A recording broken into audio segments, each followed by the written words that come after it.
Эрт дээр үед болж өнгөрсөн элдв янзын гэмт хэргийг өнөөгийн бид ердөөсөө л дайн байлдаантай холбож үздэг. Гэвч үнэн хэрэгтээ дайн байлдаан гэмт хэрэг хоёр нь тис өөр зүйл билээ.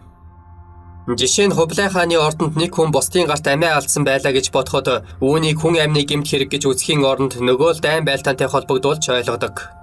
Хаан хүн байна, тэнд асуудал байна гэж Адольф Гитлер хэлсэн байдаг. Үүн шиг эртний Монгол улсад дайн байлдаанаас гадна малын хулгай, хүчин, танхай, дээрэм гээд бүх төрлийн гэмт хэрэг үйлдэгдэж байжээ. Жишээ нь Чингисийн 8 шарга морийг хулгайлдаг үйлдэл бол малын хулгайн гэмт хэрэг. Есүхэ Баатар өөлөн ихийг булааж авдаг үйлдэл бол танхай, дээрэм.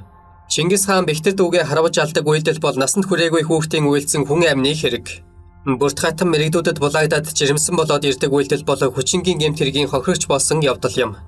Үүнийг бас хүний наймаатай холбож үзэж болно. Чингис хаан тойрол хаанд булган дах бэлгэлдэг үйлдэл нь өнөөгийнхөөр бол авилгал хээл хахуулын гэмт хэрэг. Чингисийн дүү бэлгүүтэй тэв тэнгэр бөөгийн нурууг хугалж алдаг үйлдэл бол хүн амны танхай хэрэг. За тэгээд жамуух гэгч бөөн заллин ловрын гэмт хэрэгтэн байна. Тухайн үед орон байрны болон халаасны хулгайн гэмт хэрэгч бас үйлдэгдэж байсан байж мэднэ. Хааны тамгыг хулгайлах гэж оролдож байсан үйлдэлүүд бол орон байрны хулгайтай ялгаа юу байх билээ. Харин автослын хэрэг л ёстой гарч байгаагүй нь ойлгомжтой. Гэхдээ согтуугаар машин биш морь унаж давхиад эсэн бусын дээрэм хүчин зодоон зохион хийж байсан нь тодорхой. Ингээд олныг үл нуршиж Өгөөдэй хааны Ахмад хөвгөн Гүйг хааны үед гарсан нэгэн жигшүүрт хэргийн тухай өгүүлье. Гүйг хааны их Туркан буюу Дөргөн нь 8 аймгийн хүн бөгөөд Чингис хаан 1204 онд Мэргэд аймгийг мөхөөх үедээ түүнийг олзлон авч 3 дугаар хүүхэн Өгөөдöйд хатан болгон өгч. Дөргөн нь 1206 онд их Монгол улсыг байгуулагдах үед Гүйгийг төрүүлсэн байдаг. 1241 онд Өгөөдэй хааныг нас нөхчсөний дараа түүний баг хатан мөхөө уламжлалт ёсоор төрийн эрхийг түр хамаарах болжээ. Гэвч Дөргөн хатан мөхөө хатнаас илүү зэсэн сэргэлэн бас Өгөөдэй хааны Ахмад хөвгөн Гүйгийн их гэдгээрээ дулдуйдж 4 зүг 8 зөвхөст нууцаар илч томилж Өгөөдэй хааны ах トゥ ба үр ачнаар сайз төшмөд ихэс ноёдод гашуудлын мэдээ тунхаглаж шинэ хааны сонгон тогтоохоос өмнө хэн нэгэн хүн албан ёсоор төрийг түр захирч хууль цаазыг чангатгаж ард иргэдийг амарчулбал зохино гэх маягийн хэл явуулсан байгаа юм. Үүний хариуд Өгөөдэй хааны ах цагаадаа хийгээд бусад сайз төшмөд хариу үйлч томилж Дөргөн бол Өгөөдэй хааны Ахмад хөвгүүний их учраас хуралдаан хийж шинэ хааны сонгох хүртэл албан ёсоор төрийг захирбал зохино гэсэн хэл явуулсан байна. Жохом эндээс л хожмын жигшүүрт хэргийн их үндэс тавигджээ. Дөргөн хатан төрийн эрхийг гартаа амгцаа өөрийн байр сууриа баттгаж эхэлсэн бөгөөд харамсалтай нь яг энэ үед мөхөө хатан учир бүтүүлгээр амнасаа алдсан байдаг. Дөргөн хатан энэхүү завшааныг ашиглаад төрийн эрхийг ганцаар эзэгнэж улмаар ордны нөлөө бүхий зарим ноёд төшмөдөд бэлэг сэлт хардуулж тэднийг өөртөө татаж эхэлжээ. Гэвч Өгөөдэй хааныг амьд сэрүүн байхад Дөргөн хатан ордны доторх зарим хатад сайз төшмөдтэй эвлэрхийн аргагүй шонцонтой байсан бөгөөд тэр нь түүнийг эрх мэдлийн оргил руу тэмүүлэх болгонд дотроос нь хорт могоо аятай хатгах болж. Тэгээд тэр төрийн эрхийг лавтаяа өөрийн гарт оруулж хамаг л байр сууриа баттгасны дараа урдын шонцонтой ноёд төшмөдийг үгүй хийхээр улаарсан байна. Инхийн тулд Перс буюу одоогийн Иран улсын нэгэн лалын сүмд шавлан сууж байсан Бадам хэмээх юу ч хийхээс буцахгүй залтай сэргэлэн хүүхэнтэй хамтарсан байдаг. Дөргөн хатан юуны түрүүнд жөнтүү балгасанд илч томилж хятад иргэдийн бүх хэргийг ерөнхийлөн хамгаалагч баруун газрын хүн Ялванчикийг баримтлуулахаар явуулжээ. Илч нарыг жөнтүү балгасанд хурж очиход Ялванчик халуунаар угтан авч 3 өдөр 3 шөнө арх дарсаар угжиж туйлаас хүндэтгэн дайлжээ. Гэвч Ялванчик Дөргөн хатны хорон муу санааг гадралсан тул элч нарыг архитаж байх зур морь унаа хоол хүнс зэрэг замд хэрэглэх зүйлсээ Яруу санд руу төхөөрч аваад шөн дөлөөр хідэн мортныг дагуулсан сэмхэн дутааж Өгөөдэй хааны 3 дугаар хөвгөн хүндний ордонд ирсэн байна. Өгөөдэй хааны баруун гарын чинсэн бөгөөд их бичээч Хингай гээд Дөргөн хатан мөн л барьж авахар төлөвлөж байсан бөгөөд Хингай хаа очиж авхааштай сэргэлэн хүн байсан тул хатны хорт явуулгыг урдаас мэдээд мөн л хүндний ордонд хурч иржээ. Хүнтэн ухаалаг хүн байсан тул дээрх 2 сайдыг хэдэн үеийн гавьяатай хүмүүс гэж үнэлээд хажуудаа байлгахаар болсон байна. Төдөлгүй Дөргөн хатан Ялванчик Хингай хоёрыг баримтлуулж авчруулахаар илч томлон явуулсанд хүнтэн болжмор шувуу хар цагаанаас айж бутны ороолж шургуул бут түүнийг хамгаалan явдаг билээ. Энэ хоёр хүн миний дэргээд ам хэлтрэхээр ирсэн тул би хэрвээ өгчөөл бол хааны өршөөлт Чингис засаглуугаа нийцэхгүй явдал болно. Энэ хоёр хүн хэдий их гэмтэй байсан ч Алтан ургийн их хуралдаан дээр зөвлөлөж байгаа шийтгэл зохино гэсэн хэл явуулжээ.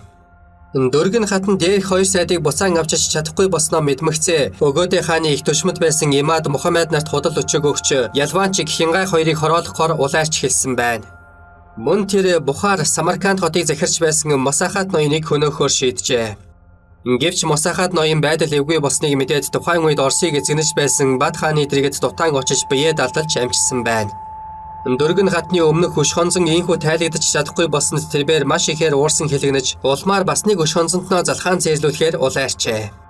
Төдөлгүй тэр цагаатайн омбуулхүү хар үлэх, цагаатайн сул гатан хөх бухаа нарыг Перс рүү томлон явуулж, тус улсыг захирч байсан хулчис ноёныг баривчлуулан авчруулад гянданд хорчихон тэр.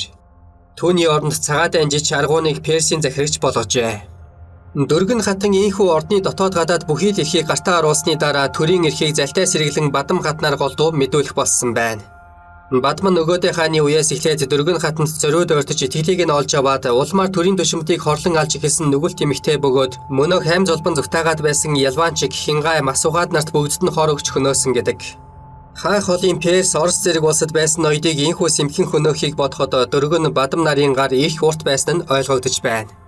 Төдөлгүй тэд гянданд байсан хулчсыг бас хөнөөжээ. Дөрвийн дөрвөн ноёныг ийхүү хөнөөчхөд дөргөн Бадам нарын сэтгэл хансангүй. Нэгэн цагт Хингай Ялванчик нарыг хамгаалж байсан өгөөдөө хааны хүү хүнтэнд бас хор уулгаж амийг нь хороосон бөгөөд хүчтэй хоронд ам тавин тэлчилж байхдаа хүнтэн намайг өсний дараа миний өшөөг авч өгөх түн хэмээн ойр дотны хүмүүст гэрээсэж байсан гэдэг. Хүнтэн гинхүү хорлолцсны дараа түүний эцэг нэгтээ их ондоод дүү гүйг маш ихээр хэлгэнэж улмаар их дөргөндөө илч томлон явуулж Бадам хатныг авчруул гэж тушаажээ. Ингээвч дөргөн хатан би хатны ганцаарангийн явуулж дөнгөхгүй та нар энэ хүнийг яаж мэднэ би өөрөө дагуулад очно гэсэн хариу өгчээ. Хит хитэн төшмөд инхүү хорлогдож өгснээр төдөлгүй төр самуурч уймэн дэгдэж мэдхээр болсон тул дөргөн хатан битүүхэн яаж басгүй Чингисийн алтан уургийнханд нэр олж авахын тулд 4 зүг 8 зүгээс дэлж томилгож алтан уургийн ноёд төшмөдийг 70 даваа хэмээх газарт хүрлцэн ирж их хааны орыг сонгох хуралдаанд оролцохтун гэсэн зарлиг буулгасан байна. Ингээвч энэ зарлиг хэдийн хождож утга агуулга алдсан байв. Өнөөгийнхөөр бол галт тэрэг хөдөлчихсэн байж. Ухаандаа дөргөн хатангүй сонзонтой ноёдоо хөнөөх гэж улайрч явхаас өмнө дээрх зарлигийг гаргасан бол хожмын түүхэнд нэр төртэйгээр мөнхрөх байлаа. Тэглээч нэгэнт хатан хааны зарлиг хойно алтан уургийн ноёд дотоод сэтгэлдээ бөөн хардлах сэрдлэг өшгонсон тээсээр 1246 оны хавар дөргөн хатны тушаалын дагуу их Монгол улсын хааныг сонгох их хурлайд морилон эцгээсэн байдаг. Өгөөдөө хаан амьд ахуйдаа дөрөвдөг хөвгөн хүчгээр их хааны орыг залгамжлуулахаар тогтсон байж. Гэвч Хүчүү хаан эцгийгээ амьд ахуйд өмнөд сүн улстай дайтаж байхдаа алагджээ. Түүнийг алагдсны дараа өгөөдөө хаан хүчгийн хөвгүүн ширмэн тулуун хүү мөнх нарыг дотночтон хайрлаж хожим хааны их орыг хэн нэгнээр нь залгамжлуулахаар зорж байсан гэдэг. Ингээвч 1246 оны хавар ширмэнгийн нас бага байсан тул дөргөн хатан өгөөдөө хааны Ахмад хөвгүүн гүйгийг хаан ширийн дөргөмжлөх санал гаргаж алтан уургийн ноёдч сэгц шулуун үзэл бодолтой гүйгийг дуу нэгтэйгээр их хааны сэнтид залсан байна. Нэг ёсондоо дөргөн хатан өмнөх бозор хэрэгээ нам дарахын тулд мөн хамаатан Бадам хатнаа аварч үлдэхийн тулд төрсөн хүүгээ хаан ширээр үд зүтгүүлсэн хэрэг. Харамсалтай нь инглигээд түүний хүсэл биелсэнгүй. Гүйг хаан ширээнд залрамгацаа юуны өмнө Бадам хатныг баривчлан авчруулад гянданд хорчхож. Төдөлгүй гүйгийн хүмүүс Бадам хатныг чандлан байцааж улмаар Ялванчик, Хингай, Масухад, Хулчис, Хүнтэн зэрэг ноёдод хор уулхан хөнөөлгсөн болохыг өөрөөр нь өчүүлж ялт хэргийг нь улайлгах нь тэр. Энэхүү жигшүүрт хэрэгт дөргөн хатан гар дүрсэн тодорхой болсон ч гүйг хаан төрсөн гихийгээ үнэндээ яах шарах байсангүй. Тэгээд хамаг л хилэнгээ Бадам хатанд гаргасан байх жишээтэй. Бадам хатан ч өөрөө тийм олигтой хүн байсангүй. Мань хатныг Монголын түүхэнд гарч байгаагүйгээр үнэн аимшигтайгаар цаазалсан байдаг. Хамаг хувцсыг нь тайж нүцэглээд дээд доод сүвийг нь нарийнхан сураар ойж битүүлэн амьдаар нь эсхийд боогоод ширүүн урсалт гол руу чулуудчихсан гэдэг. Улс орох завсаргүй битүү эсхийн дотор мань хатан их л удаан тачирсаар амь тавьсан байж таарна. Дээд сүв буюу ам, доод сүв буюу умайг нь ойж битүүлэх нь цаанаа бас учиртай байж.